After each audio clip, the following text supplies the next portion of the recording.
আসসালামু আলাইকুম। ওয়ালাইকুম আসসালাম। রাস্তাঘাটে মায়া মানুষের মাথায় কাপড় দিয়ে চলা উচিত।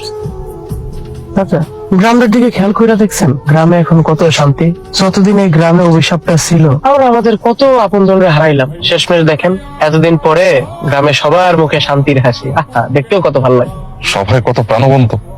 আমি তো কিছু পাইলাম না। আমার একটা মাত্র মায়া ছিল, ওই রাগ খুশি দেয়নি। মেয়ের মাইরা দিল। এটা নিয়ে আর মন খারাপ করেন না, আল্লাহর মাল আল্লাহ নিয়ে গেছে। হ্যাঁ ঠিকই বলছেন চাচা। আগামী সপ্তাহে আমার বিয়া। হ্যাঁ, আপনাকে সবার দাওয়াত ছিল। হ্যাঁ, আপনারা সবাই কিন্তু আইবেন। আমরা সবাই দাওয়াত কবুল করলাম। এই কি কও তোমরা? আমরা যাবো, তোমার দাওয়াতে অবশ্যই যাবো। শেষ পর্যন্ত আপনিও চাইলে বিয়েটা করেই ফেলাইতেছেন। গ্রাম থেকে অভিশাপটা যাওয়ার পরে সবাই সবার মতো নিজেদের জীবন গোছায় ফেলাইলো। খালি গোছাইতে পারলো না একজনই, পুরো পরিবারটারেও হারাইলো। এখন রাস্তায় রাস্তায় পাগলের মতো ঘুরে।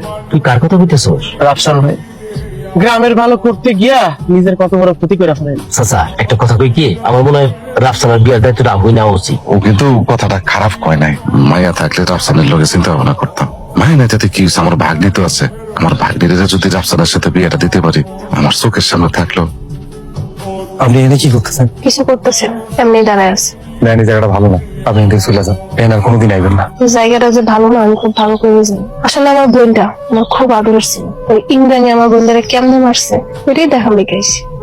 ঠিক আছে, আপনি এখন যান, এখানে রাইছেন না। আমি তাহলে যাই চাচা। বাবা, তোমার যে কি বলে ধন্যবাদ জানাবো। আজকে যদি তুমি না থাকতা, আমার ভাগ্নিটার যে কি একটা অবস্থা হইতো। চাচা, চোখের সামনে একটা মানুষ তপাইতেছিল, তারা তো ফেলে রাখা যায় না। এটা আমার দায়িত্ব। ঠিক আছে, অনেকদিন ধরে ভাবতেছিলাম তোমার একটা কথা কমু। আসলে ওইরকম সুযোগ হয় নাই তো, যার কারণে বলতে পারি নাই। কি কথা কন আমারে? বিষয় হলো গিয়ে কি